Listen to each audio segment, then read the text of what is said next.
What's going on, everybody? I hope you guys are having a good day. I'm Dr. Boyce Watkins from Your Black World and the Black Business School. And I want to say good morning to everybody. I want to say hi to my friends on Twitter. Twitter is Dr. Boyce Watkins, one, the number one. I want to say hi to my friends on Instagram. Instagram is the real Boyce Watkins. And what I'm going to do is I'm going to send out a quick text message to let everybody know that we're live now.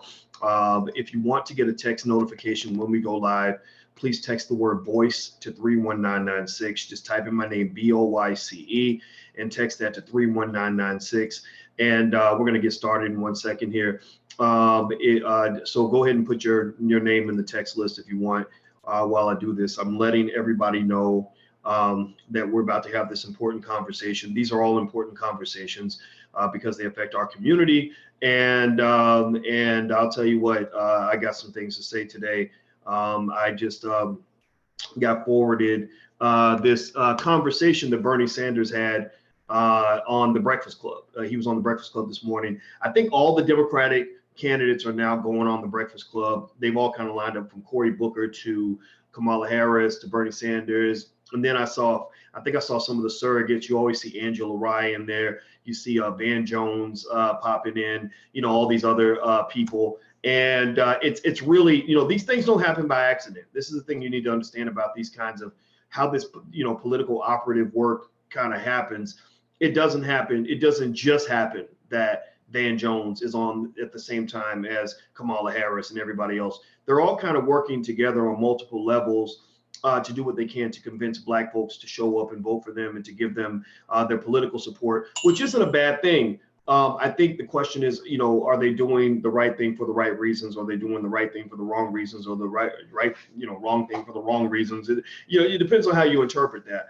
So I want to say hi to Jade and Gold Melanin and Peace King and Freddie Sharkey and Susan Butler and Cold World 1586, everybody else. So do me a favor, please hit the thumbs up button if you're on YouTube or anywhere else. Please hit the thumbs up button and let everybody know about these conversations. So let me break down. I watched the Bernie Sanders interview today on the Breakfast Club, and I went through it, and I only went through it once.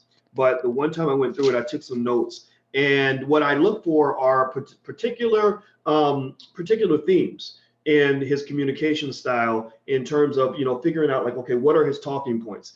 Most presidential candidates don't really sort of fly off the cuff. They're not sort of giving unique answers on important issues. They're sort of just, they've got this list of things, and they coach themselves. They coach each other to go back to this, go back to this, go back to this, go back to this, go back to this, go back to this, go back to this, go back to this, right? And so with Bernie, I want you to pay attention to this. Bernie is a guy who has a particular ideological position, right? Bernie is just who he is. He ain't really gonna budge for Black folks. He ain't gonna budge for nobody, because Bernie is where he's at. Now, where does Bernie stand? And I think it's important to understand where Bernie stands so you can decide how you stand relative to Bernie. How much of his ideological position vibes with you versus what doesn't vibe with you. Bernie is he comes off to me as a standard socialist. He's a little bit to the left of center with the Democratic Party. Hillary Clinton is more establishment, more corporate. Bernie is a little bit further to the left, almost sort of venturing into socialist communist territory. It is what it is. It doesn't make it a good thing or a bad thing. It just is what it is. Now, when you go into that space, you tend to be heavy on things like workers' rights. Which is cool, which is fine. Workers deserve rights, but the question is how many rights do they deserve? Are there any rights that business owners deserve? Right? How do you look at it? How do you balance that? They tend to lean toward everything being free. Free healthcare, free college, free, and that's fine too. But what also occurs sometimes is that you have a demonization of the wealthy. Right? You have a demonization of the rich to say, you got rich, not because you worked hard, not because you accomplished anything special, but because you're a crook, you're a villain, you're a dirtbag, you suck, you're scum, you're horrible, you did bad things to get your wealth. And I think that's interesting, right? I don't really know if Black people are as liberal as white liberals want Black people to be. I just don't know. I don't know if Black people vibe with liberals on LGBT issues. You know, when they're clapping, they're screaming in applause when some Negroes running down on the Oscars carpet in a fucking dress, and they're all happy about it. A lot of black folks I know wasn't digging that. They thought that was kind of messed up. They were like, man, we need our men to be masculine, and we need the image of the black man to be masculine and productive, and y'all are spreading coonery throughout the world. That's the one image. Out of all the images of black men y'all could be putting out to the world, y'all gonna put that one out there? Okay. I don't know if most black people vibe with the liberals on feminism. Feminists, you know, white feminists and white liberals, they support the Me Too movement. The Me Too movement means any woman can make any accusation against any man pretty much and destroy him or get him sent to prison. We have a long history of black men being sent to prison on false accusations, which makes the Me Too movement look a little crazy to us. Not because we don't agree that women should be protected. We all agree on that. Everybody believes that part, but we do also agree that you need evidence and you need some sort of proof before you send some black man off to prison to get raped 800 times for a crime he did not commit, right? We need proof, right? So with black folks, the one of the contradictions with black folks and Bernie Sanders is that Bernie is super liberal. Not every black person is super liberal. Now, when I listen to Bernie talk, two words I want you to pay attention to. I want you to catch these two words in Bernie's discussion. He always uses these two words all the time, especially when the issue of blackness comes up. Bernie is not comfortable with black people. Let me just say that right now. Bernie Sanders ain't comfortable with black people. You know, and that's where you start seeing his old white male privilege kind of popping out, where he's getting pissed off because black people ain't going with his agenda. He's not able to sweet talk them the way he could have done so, say, 15 years ago. So if you pay attention, watch his body language. Whenever Bernie Sanders is asked about reparations, he starts to get really pissed off and annoyed. He starts to, well, what do you mean? What do you mean? He repeats himself. The last 2 or 3 interviews I've heard where Bernie Sanders is asked about reparations, every single time he says the same thing. He says, well, what do you mean? What do you mean? What does that mean? What does that mean? And so he said it in the first CNN interview. They said, Bernie Sanders, what do you think about reparations? He said, well, what does that mean? What does that mean? And then that's how you deflect. You avoid the question by saying, what does that mean? Then the next interview, they bring up reparations. Well, what does that mean? What does that mean? And then the third interview, the Breakfast Club today, I saw they brought up Charlemagne, brings up reparations. Charlemagne asked him some good questions. He said, what about reparations? He's like, well, what does that mean? What does that mean? I'm like, motherfucker, you done had 3 interviews to go find out what it means. How are you going to be stupid in interview 1, interview 2, and interview 3? How are you going to be dumb? You either are dumb or you playing dumb. You are dumb or you playing dumb. Because I think the first time, if you didn't understand the question, people could have got that. People were like, okay, you don't get it. Let us explain it to you, right? The second time, people be like, okay, well, you should have got it the first time, but let us explain it to you. But by the time you get to the third time, you see that becomes a strategy. That is a political strategy. If you're repeating the same thing over and over again, that means that you're not really answering the question. You're repeating the strategy. Another couple of trigger words that Bernie Sanders likes to use, and I'm not dissing Bernie Sanders, by the way. You can vote for him if you want to. I'm not telling you to vote for him and not to vote for him. I'm just going to tell you what he does. Whenever black people come up, whenever reparations comes up, and they say, what is your black agenda, or what are you specifically doing for black people? Bernie Sanders will go to 2 key words. He's a double D, not bra size, but he's a double D because he uses 2 words that start with the letter D. He uses disparity and distressed.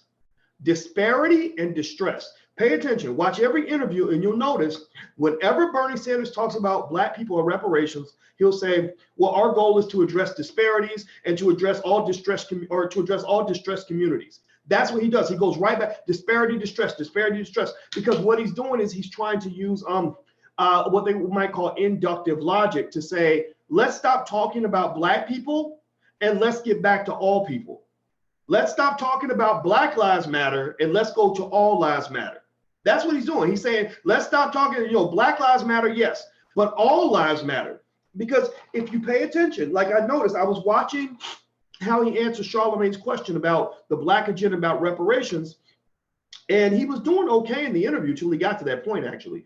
And he started saying, what is it? We want to do this for all communities. And we want to address all distressed communities, right? So basically, he's doing what Republicans were doing, which is when you say Black Lives Matter, they say, well, all lives matter. Cops' lives matter. Everybody's lives matter, right? Right? And you're like, no, no, no. Black lives matter, right? So with Bernie, he has a serious Black people problem right now. And he uses those double D words. I want you to pay attention to that every time. Double D, disparity and distressed. Now, I got to fix something over here on this phone, but do me a favor. Please hit the thumbs up button. Please hit the share button and subscribe button if you haven't done that yet. Also, if you'd like to get text alerts when I go live, please text the word Boyce to 31996. Just text the word Boyce to 31996. Sorry, let me turn this thing down. So, anyways, anybody have any questions? If you have any questions, let me know. We're talking about Bernie Sanders, and he did an interview on the Breakfast Club. And it wasn't that I didn't like the interview. It was that it was that he sounded very typical. He sounded very white, during this interview. He sounded like a textbook white liberal. And if I were a Black person who was trying to be a white liberal in blackface, I would have loved that interview. But if I'm trying to be an authentic Black person who's addressing specific issues in the Black community, I would be very disappointed. Let me mention some of the things that he brought up that you might find interesting. When he talks about disparities and distress, because I told you Bernie Sanders is a double D. Those are his two favorite words, disparity and distressed. Distressed communities, we want to help all distressed communities. We want to address disparities everywhere. Oh, he also mentions when Charlemagne asked him specifically about the Black agenda and specifically about reparations. See, I took notes. I had my Black Business School legal pad, and I was taking notes and I was writing things down during this interview. One of the things that he did was he said, we're going to address racism. We want to get rid of racism everywhere. Well, here's the thing. If you listen to Republicans talk, they also say, we want to address racism. We want to address unfairness, right? But in their mind, addressing racism is very different from what addressing racism means in your mind. In their mind, addressing racism means no unfair advantages to anybody, right? Black people, white people, nobody gets an unfair advantage. We're going to put everybody on the same measuring stick and act like the past never happened, that the disparities were never created. For the liberals, addressing racism means that basically they're not really just addressing racism. In their mind, they're like, we're going to address racism, sexism, homophobia, everything else, and everything will be equal for everybody, which is almost as bad as the Republican ideology when you talk about disparities, because the liberals are the ones who do things like create situations like at UCLA, a school where Black males cannot get admitted to UCLA unless they dribble in a basketball or throwing a football. Black males can't go to UCLA and get jobs on the faculty very often. Black males can't go to UCLA and get opportunities to be regular college freshmen. Why? Well, because they're so caught up in this whole idea that we want to give the same opportunities to everybody, that Black people get pushed to the bottom because you're not addressing the systematic setbacks that people have to deal with if they're Black. You're not addressing any of that. So you're just saying, okay, you know what? I'm going to be completely fair. We're going to have a race. And in this race, whoever crosses the line first will get the trophy, because we want to be completely fair. We want to address all racism, sexism, and discrimination. So we're going to make sure that whoever crosses the line first wins. Well, if you got one person who's running with one leg, and you don't address the fact that they got one motherfucking leg and somebody else has been training, or they've been driving, or they can drive a car to the finish line, then you're not going to address the fundamental issue. So when Bernie Sanders comes along and says, we want to make everything fair for everybody, but we're not going to address the last 400 years of extreme inequality created through the specific maltreatment of Black people, the specific abuse of Black people, the specific enslavement of Black people, the specific marginalization of Black people, the specific torture of Black people, the specific destruction of Black people, then you're not doing anything fair at all. You're not creating anything that even resembles any equity, because you're acting like you can look at the present in a vacuum without addressing the past. If you can't address how we get here, then it's very hard to fairly address what we're going to do when we arrive at the destination. If you're not even addressing how we got here, but you want to tell me all day about how you're gonna be fair from this point on, no, Bernie, you can't deal with black people in the present unless you go dig back in the past. This is not, these are not your parents' black people. These are not the black people that lived in the 1930s, 40s, and 50s, where their only access to black history came through a whitewashed public school system. You're talking about black people who have read books by Dr. Claude Anderson, and they know history now. They know their own history. They know what happened to them. They know what they went through. They know what you owe them. They know that black babies were used as alligator bait. They know about all the lynchings and the murders and the homicides. They know the impact of economic disparities. They know where these disparities came from. They know what you stole from them. They know what you owe them. They know what we would have had if you hadn't fucked with us. We know what we went through. We know what our ancestors had ripped out of their hands. We know about how their families were divided long before you started talking about immigrant families. We know about these things. So you're dealing with a problem. You're dealing with a serious problem. Your problem, Bernie Sanders, is that you're dealing with black people who ain't taking no more of your shit. You're dealing with black people who are, we don't hate Bernie Sanders. Nobody hates Bernie Sanders. I don't hate the man. But you're dealing with black people who ain't gonna fall for the okie doke. This ain't Bill Clinton 1994, where you can promise black people, a bucket of chicken and a $5 Wendy's coupon, and we're gonna show up and give you everything we got. Black people don't come cheap anymore. And so Bernie Sanders, here's where he stands, right? His key points are he wants to address broad disparities between the rich and the poor. When he talks about disparity, he ain't talking about you.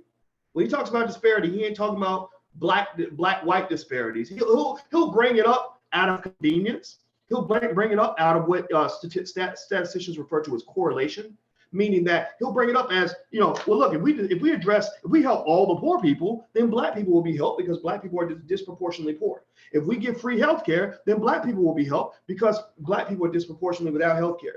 But the problem with that, though, is that number one, whenever you do this trickle down politics, trickle down is where you do something for everybody and you assume it's going to also help black people. You're not doing it for black people. You're kind of just doing it for yourself, but you're saying like you benefit too, right? When you do trickle down politics, black people tend to get left out. Black people always tend to end up at the back of the bus somehow because everybody's thinking about themselves and ain't nobody thinking about what black folks are going to get or not get out of the deal. The other thing too is that with these liberal ideologies, what you're kind of doing is you're walking around with a racist assumption. Bernie Sanders is a racist. Yes, he is. Just like every white person in America is a racist, and shit, most of the black people are racist. Bernie Sanders is making the assumption that all black people are poor. He's making the assumption that every black person in America, every descendant of slaves, ADOS, I know ADOS is in the house. If you support ADOS, then raise your hand, say something in the comments. If you support the Us Too movement, so say something in the comments. That's Dr. Claude Anderson. If you support Tangibles 2020, say something in the comments. But at the end of the day, you cannot make the assumption that every black person is poor and that the way to give reparations is to do something for all poor people. If all you can do is do something for all poor people, then you're not supporting reparations. Because what you're assuming is that poor whites deserve the same reparations package as black people do. And the reality is that is simply not the case. We deserve a different package from them because they're white and we're not. And that does mean something in America. Race matters in America. And that's something that Bernie Sanders doesn't seem to understand. Moving on. Sanders also talks about, he talked about racism and discrimination.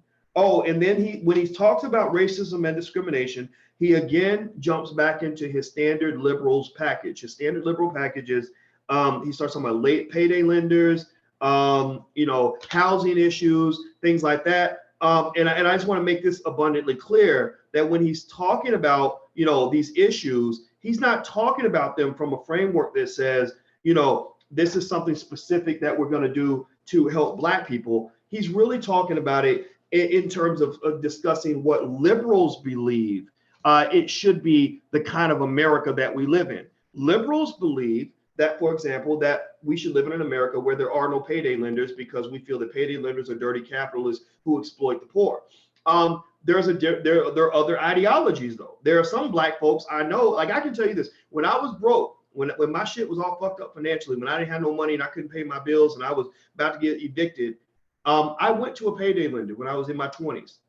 And I thank God that there was somebody willing to loan me some money until I got my check. I thank God that I had an alternative.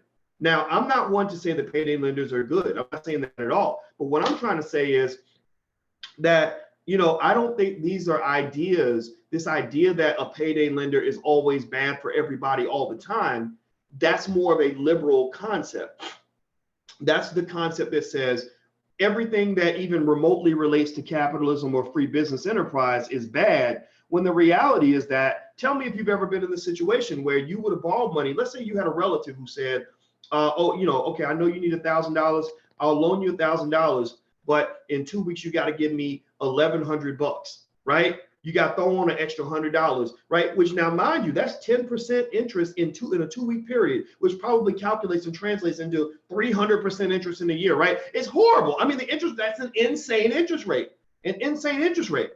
But tell me if you've ever been in a situation where you would gladly do that. You'd be like, thank you, cuz I appreciate you coming through for me when nobody else would.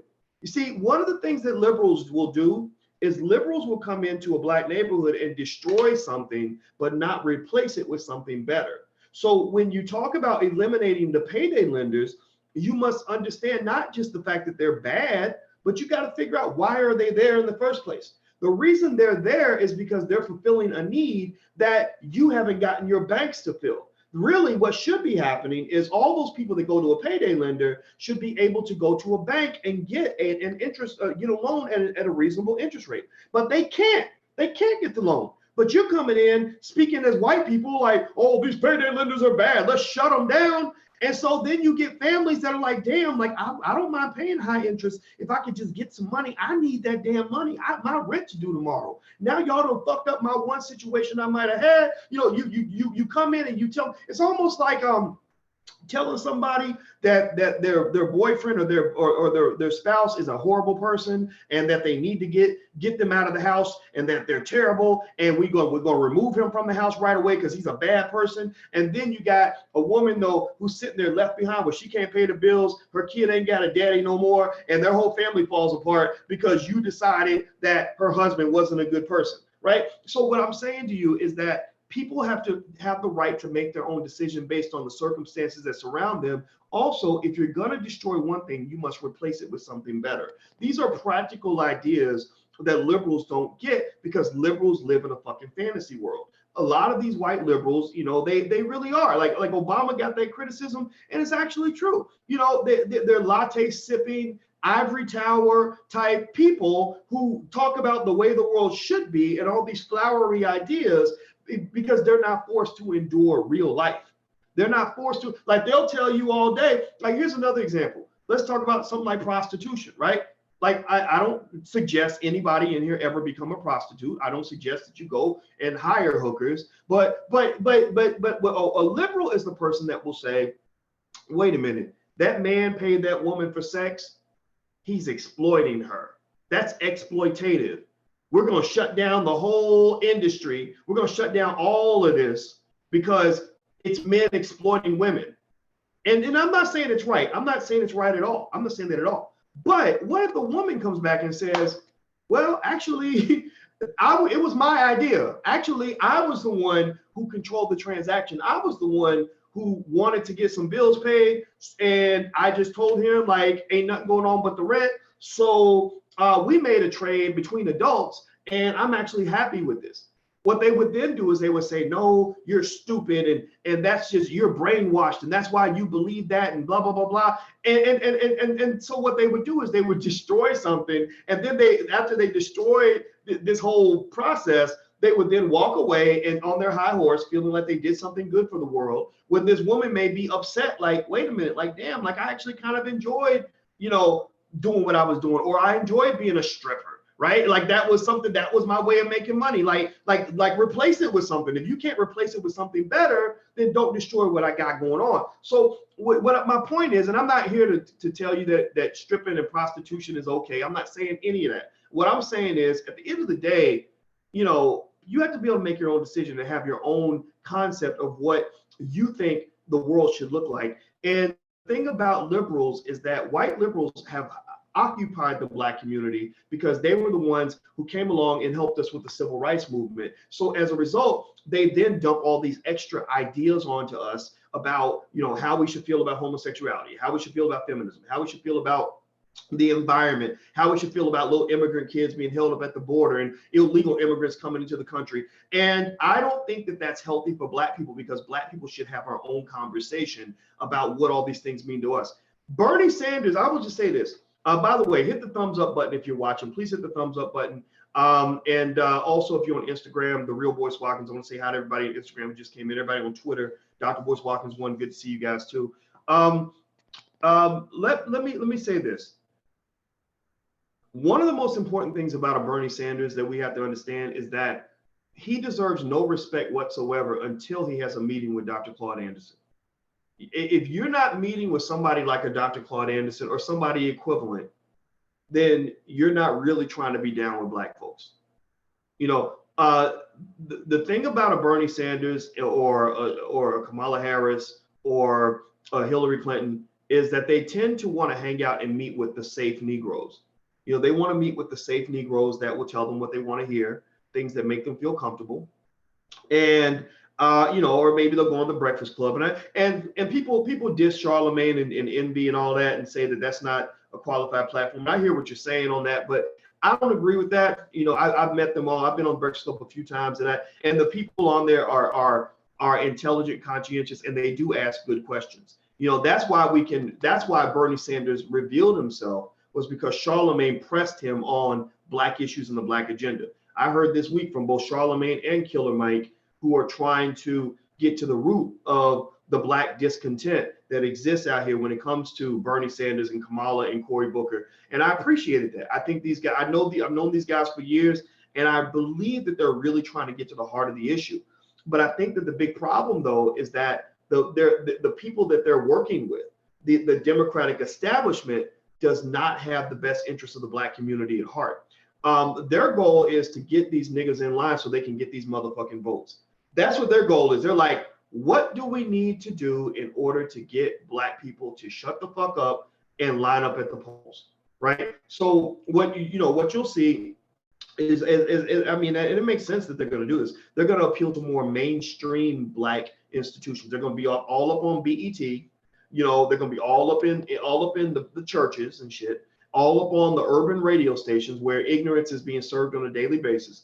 And they're going to be speaking very shallow, very superficial, very counterproductive messages to the Black community just to make sure they show up at the polls. So, but one example might be they're going to say, "Oh, well, girl, that the Republicans are trying to take your right to vote down in Alabama." What? Well, your ancestors died for you to have the right to vote. No, they sure enough did, right? So basically the same thing that you accuse Diamond and Silk of doing, Diamond and Silk, those two Black ladies that are cooning for Trump, that are out here neck swinging, and he gonna build the wall to protect us all, right? The same coonery that you see from Diamond and Silk, I want you to pay attention to those urban commercials the Democrats love to run on repeat in Black communities.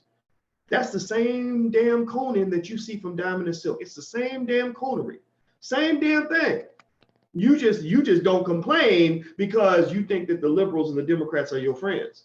But if they're not addressing your issues, then they're not your friends. So I listened to Sanders in his interview today on the Breakfast Club.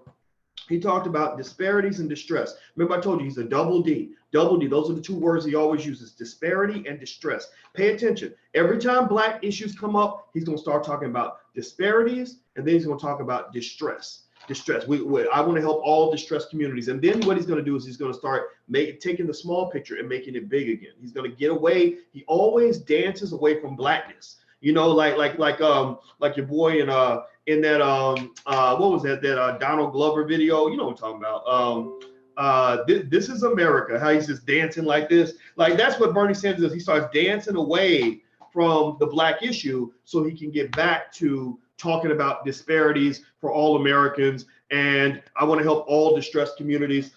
In fact, there was a really good point in the interview where Charlemagne asked him, what are you specific? I mean, Charlemagne did a good job at this question. I couldn't have asked for more from him. He comes in with a question where he's basically like, What are you specifically going to do for black people? What specific agenda do you have in place for black people? It was very something like that where he nailed him down with the word specific. And as soon as he made it specific, Sanders started to make it unspecific. He started to generalize. Again, he went back to the double D. I'm going to work on fixing disparities in all distressed communities. We're going to fight racism and discrimination and in institutions. And then he says, we want to help all communities and we want to build America together. So he starts using words like that, which basically means I don't really want to talk about these black issues. And then there was a point that was almost inexplicable where he asked him about reparations. And he said, I think Charlemagne asked him, do you think the Democratic Party is just using the word reparations as a talking point? Or do you think that they really care about this? And Sanders mumbled his answer. He said, well, I blah, blah, blah, blah, blah. And then he went on to the next topic. Like it was almost like it wasn't even asked. Go check that part of the conversation out. There's a part of the interview. I got it. I can't, let me see. I got it. I had it up on my screen. I don't have it up here anymore, but there's a part where he asked specifically about reparations, and literally Sanders mumbled some bullshit answer and then moved on to the next topic. And so I think that when you look at the topic of reparations, first of all, Sanders is not your guy. That's it. That point blank period. And what that does is that gives an opportunity to any Republican. If I'm a Republican, and I don't think I'm gonna lose a lot of political capital by talking about reparations and the things that Democrats won't address, that's exactly what I would do. I would come out and say, I believe black people should get reparations for slavery, just like Roger Stone, Trump's buddy. Remember that Roger Stone, they asked him, they said, do you think the president would pardon you if you go to prison? And he said, the only person I've advocated for to get a pardon from the president is Marcus Garvey. And then he just kind of kept going. He kind of kept talking about it. And that's kind of what Trump and his people are doing in a kind of a slick way, is they're understanding something that is actually quite true, which is they're like, wait a minute, we know that most of the black community is not super liberal. We know that there are a lot of black people we can identify with if we talk about the things that they want to hear. Bernie Sanders will never really talk extensively about supporting black businesses by getting capital in the hands of black business owners. Why? Well, because Bernie Sanders is not a guy who believes in really supporting business owners. He's far from being anything related to capitalist or free enterprise or anything like that. He's socialist. Socialist by design. They think business owners are the devil. They think wealthy people are horrible people. Black people, we need wealthy people who care about the community. We need wealthy people who can create jobs. We need another A.G. Gaston in the community. Bernie Sanders would not like A.G. Gaston. We need another Marcus Garvey in the community. Bernie Sanders would not get along with Marcus Garvey for two reasons. One, because he doesn't like business owners that much. And two, Marcus Garvey would be expecting specific things for black people in order to get his vote. So he would be a little bit too much for him, because people like Sanders, white liberals, are very what they call paternalistic toward black people. Paternalism means that, look, I'll be your friend, I'll be your advocate, but I'm driving this damn bus. I'm the boss up in this motherfucker. So if you come in here act like you the boss, then we're gonna have a problem. If you try to tell me which way to drive the bus, I'm gonna have an issue with you. I'm gonna get frustrated. Again, look at Bernie Sanders' body language. He gets very frustrated when they start talking specifically about things for black people, because he's not ready to handle that question, and he doesn't want to address that, because in his mind, he's thinking, if I do something specific for black people, then I'm gonna disrupt the coalition. Why are you disrupting the coalition by doing something specific for black people? You have all these so-called liberals. You have all these people that believe in doing the right thing. You have all these people that believe in fairness and justice and equality. Why would they have a problem if you did something specific for black people? Did they not know that we were slaves for 250 years? Do these white liberals not know that we went through over 100 years of Jim Crow? Do these white liberals not know that we went through 50 years of mass incarceration? Why would they have a problem with this? Let me tell you why they have a problem with black people getting anything specific that supports our agenda. Let me tell you why they have a problem with that. Number one, they too are infected with white privilege. They too are infected with this idea that as the white man, as the white woman, I'm supposed to be driving this motherfucking bus.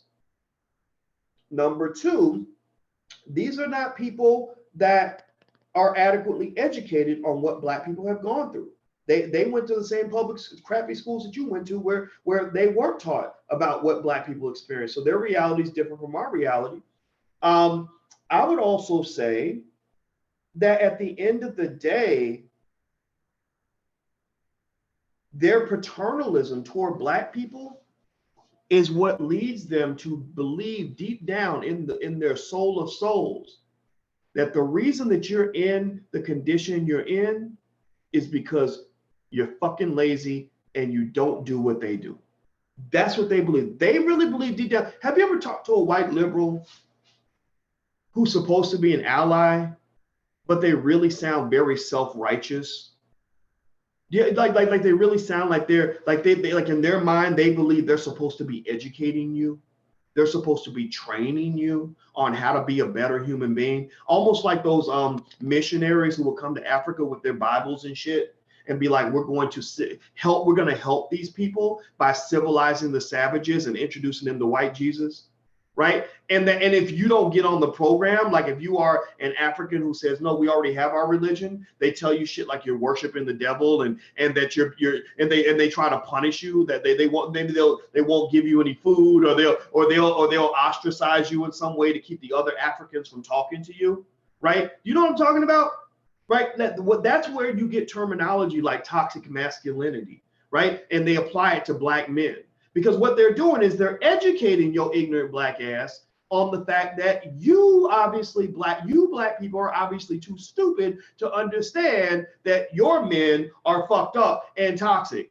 You Black people are too stupid to understand that the way you do stuff in your community is messed up and you need to be more like us.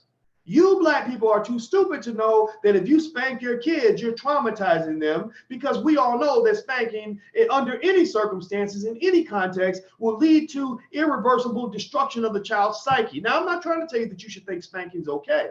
I'm trying to say that it's your decision. And raise your hand in this room if you were spanked a little bit growing up. Raise your hand, say something right now. Talk Black to me. Vicky Dillard's here, so I'm gonna use your term again, Vicky, because I love you and I love that term. Talk Black to me and tell me that you grew up and you got spanked a few times by grandmama. Grandmama pulled out the switch and spanked that little ass when you got out of line. Now I want you to then tell me, do you feel that it destroyed you and caused irreparable damage to your psyche to the point where now you out smoking crack and you out killing people because Granny spanked you and Granny was an abusive piece of shit and a ridiculously horrible parent? No, my grandmama spanked me and she was a good parent, and I got ass whoopings that I probably deserved at least 85.4% of the time.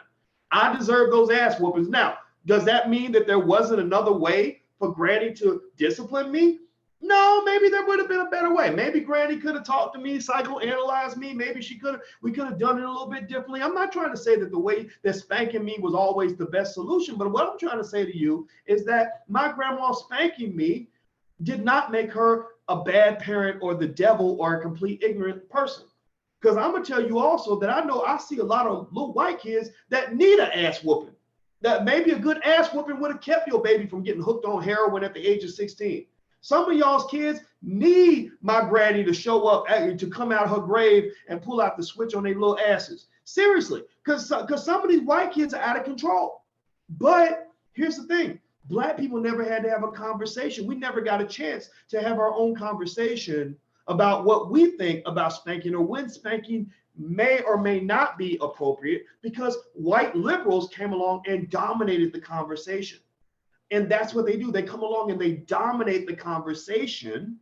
And it's hard for you to understand that it's abusive, because you think because they seem loving, they seem like they're your friends, but you have this friend. It's like having this buddy. Like, you ever had a friend where if you with your friend and they're your buddy and they're supposed to be you're supposed to be cool, but every time you want to go out to eat, you say, I want to go to Burger King, and they say, no, let's go to Taco Bell. Or you want to go, you want to go to the club, and they say, no, let's go to the movies, right? Or you want to play Monopoly, and they're like, no, let's play Connect Four, right? And then you're kind of like, damn, like, you're my friend, but I feel kind of abused. Like, I feel like you're controlling the narrative. Like, the Democrats are like that. The Democrats are like that really annoying friend who really doesn't respect you, doesn't give a fuck about what you think, but you are an accessory to their life. So they'll tell you, like, I'm glad you're around. I'm really glad you're my friend. Where you been at? I've been looking for you. And you're like, I've been hiding from you because you're annoying. You abuse me. You're always telling me what to do. Like the Democrats are like that, a really annoying friend who needs you around, who wants you around, but they want you to be the sidekick.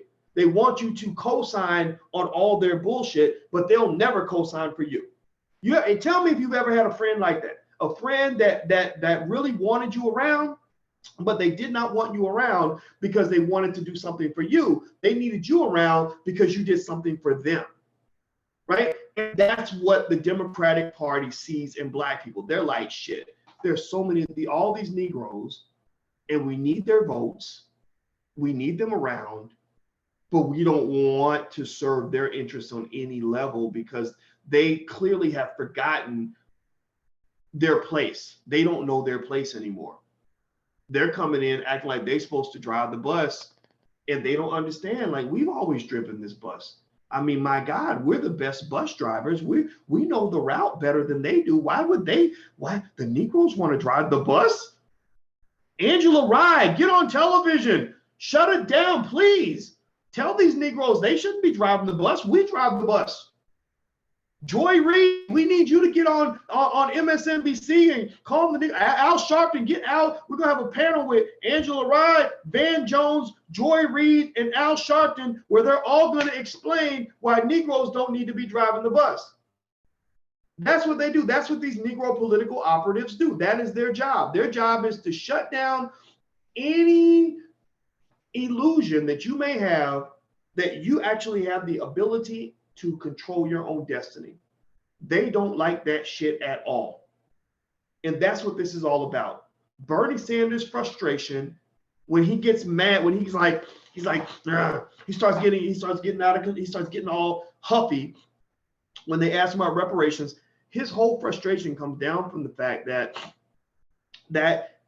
Negroes don't come cheap like they used to back in the day. And I think it's great. I think it's awesome. I think they're going to learn. I think that it's going to make politics better long term. But with growth must come sacrifice. With progress, there must be a struggle, right? So some of that struggle might involve having to teach them a lesson. The lesson might be, if y'all ain't trying to listen to us, that's all good. But guess what? You don't listen to Black people, you're going to have another 4 years of Donald Trump. That'll really piss you off. Then that'll give you another 4 years to go back to the drawing board to figure out how you're going to get Black folks to listen to you this time. Like, seriously. Like sometimes, to get somebody to treat you right in a relationship, you got to break that plate and put their suitcase out on the front porch and be like, you ain't coming back in this house until you learn to act right. You can't, you ain't coming back up in here until you understand that things have changed and we're now demanding something different from what we demanded in the past. No Black agenda, no vote. I agree with you, August Streams. I agree with you 100%. Do me a favor, please hit the thumbs up button. If you haven't hit the thumbs up button, please do that. If you're on Twitter, please share this, retweet this conversation, retweet it, make comments, things like that. If you're on Instagram, I don't know what y'all can do, but just do something, just say what's up. Instagram is the real Boyce Watkins. Also, if you want to buy some of the books, we have a lot of books that you can buy and flashcards and stuff like that. You can go to drboycebooks.com. That's drboycebooks.com. So please hit that thumbs up button if you're on YouTube. That's really important for letting people know about the conversations that we're having. So my conclusion on Bernie Sanders is this. So I watched the interview that he did on the Breakfast Club today. I felt that the interviewers did a great job. I felt like Charlamagne Angela Yee and DJ Envy, I feel like they asked solid questions. I don't think it was a softball interview. I do wonder what's going on behind the scenes that's leading to Sanders being on the show, and along with Kamala Harris and Cory Booker and Van Jones and Angela Rye. It's like all the Democratic candidates along with their operatives kind of funneling through the Breakfast Club, trying to sort of share a message with Black people or to convince Black people to do something. That these things don't happen by accident. Just understand, these things don't happen out of the blue. They happen because there's a plan going on behind the scenes where those who own these outlets are making business deals. Somebody's getting their palms greased, somebody's getting paid, somebody's making some money out of this, and it's fine. But what you also need is some sort of process where you can hear those other voices, those other really important voices that are out there, especially Dr. Claude Anderson. Why has Dr. Claude Anderson never been on the Breakfast Club? Dr. Claude Anderson should be on there certainly more than Angela Rye. Angela Rye is there because she's a political operative, and that's not beneficial to the Black community. I think that, and also she's stupid. Dr. Claude Anderson is very, very smart. So why wouldn't you have someone like him on there on a regular basis?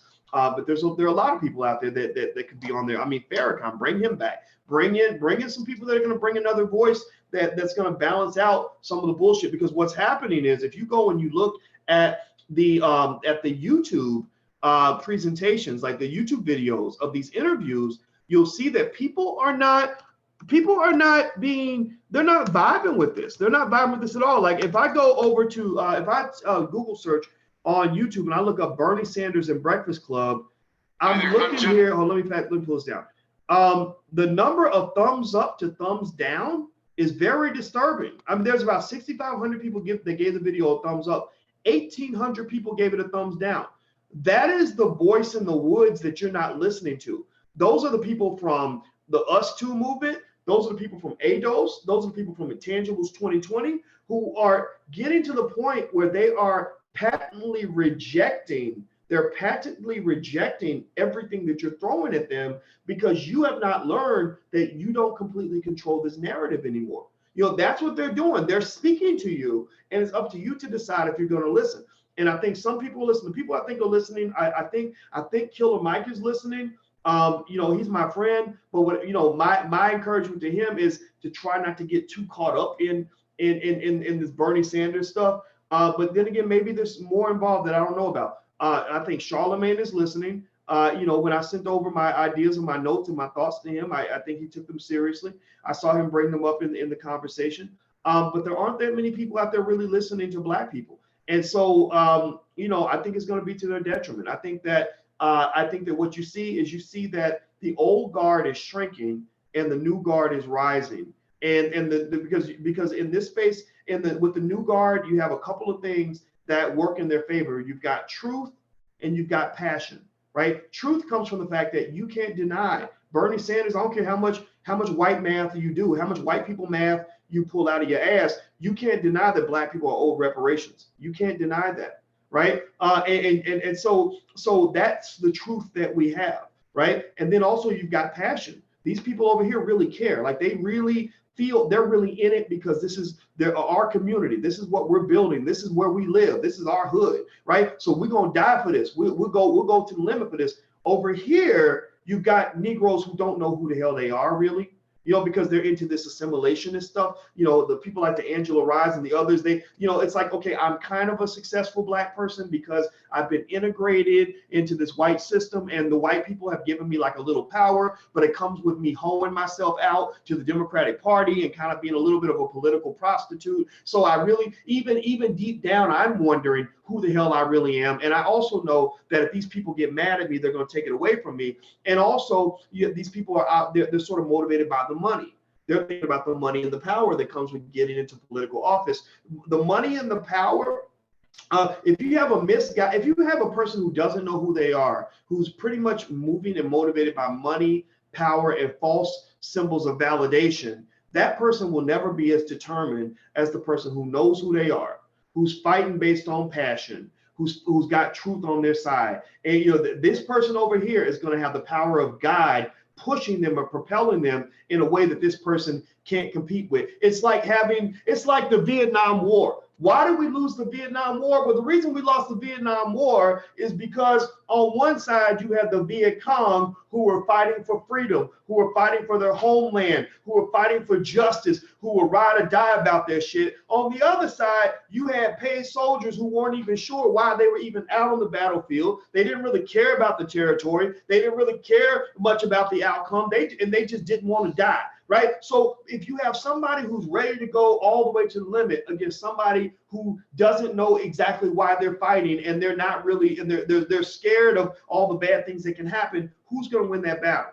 Right? So I think that that's what you see right now. I think that when you look on this side and you have people like Vicky Dillon and Michi X and other people that ADOS and all that you know, Claude Anderson and Tariq, you know, just people that really are in this, and they're battling against the Angela Rye and the Joy Reids and the Melissa Harris Perrys and these Black political operatives who wouldn't have a job if it wasn't for white people. Like these people over here, I don't really think They know exactly who they are. I don't think they know what they're fighting for. We know that they have no weapons that are actually theirs. All they have are the weapons that white people lend them, meaning that the only way Angela Rye gets to talk to the nation is if some white person puts her on a TV show or some white person puts her in a magazine. The only way that they can write these political hit pieces is if some white magazine decides that they're going to give you publication space. If white people abandon them and don't give them support, they flop and they perish. White people have already taken away support from people on this side.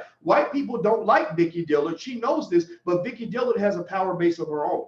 White people don't like Michi X, but she knows this, but Michi X has a power base of her own. So even if white people abandon people like that, they still got legs to stand on. They still got weapons that they can use. They can still move forward in the battle. So I think that at the end of the day, you have to decide which side of history you want to be on.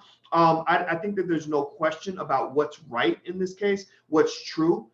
There's no question about whether or not Black people deserve our reparations. There's no question about what was stolen from us. There's no question about what this nation owes us. The only question is, do you have the courage to actually do the right thing? And if you don't, then there will probably be a price to pay. So so if you want to know what I'm thinking about Bernie Sanders, if the election was tomorrow, he would not get my vote. Kamala wouldn't get my vote. Cory Booker wouldn't get my vote. None of the Democrats would get my vote. And so if that meant that, there's another Trump presidency, fine. You can't scare me. Another point about Bernie Sanders I'll make before I'm done is that if you pay attention, you'll notice the very first thing he did in the interview, very first words that came out of his mouth were scare words to scare Black people when it comes to Donald Trump. Well, of course, he shouldn't be in office. He's racist and he's sexist and he's terrible and he's incompetent and he's corrupt and he's this and he's that and he's blah, blah, blah, blah, right? And that was his amen moment. That was when he was trying to get Black folks to be like, that's right. That's right. And that's all Angela Rye does. All Angela Rye does when she gets on CNN is bitch about Donald Trump. Right. And people think that bitching about Donald Trump is going to make us go out and support you. Well, you know what?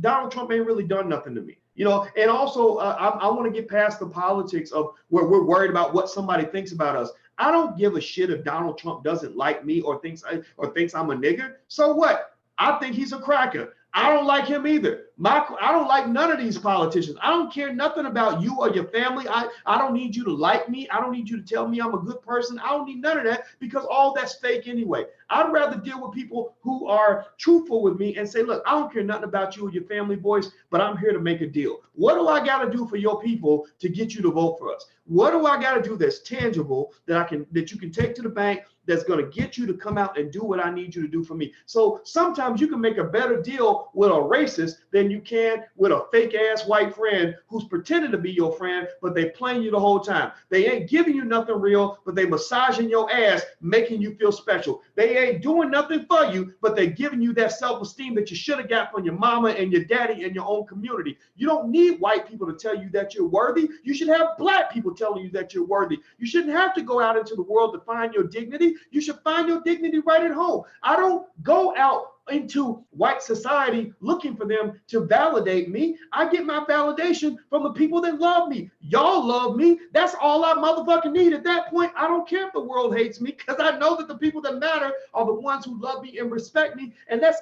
all I need when I go out and talk to these people. At that point, I don't want to be your friend. I don't want to be your buddy. I don't want to have a drink with you. I don't care if you're impressed that I have a doctorate. I don't care if you think I'm a nice guy. I don't care if you like Black people. I don't care if you think Black Lives Matter. It doesn't matter to me.